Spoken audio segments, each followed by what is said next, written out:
Welcome back everyone. In today's video, I want to show you how to use a trending effect called braces on TikTok. Before we begin, don't forget to subscribe to this channel if you enjoy these kind of videos and turn on bell notifications.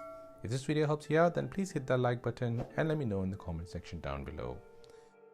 So this effect basically gives you braces on your teeth. If you were wearing it before and had it removed, you can try this effect to see how you would look like if you still had it on. So on your phone, open the TikTok app. Now tap on Discover and search for braces.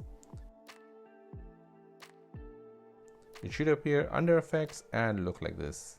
Tap on it and watch how others have used this filter. If you don't see this effect in your search results, then it means it's still not available for your country. Check back later as TikTok is slowly rolling it out to everyone.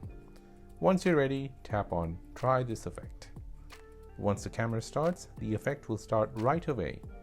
If you show your teeth, then you'll see the braces on them. If you close your mouth, the braces will disappear. Now record your video with the effect and then post it on TikTok. And that is how to use the trending effect called braces on TikTok.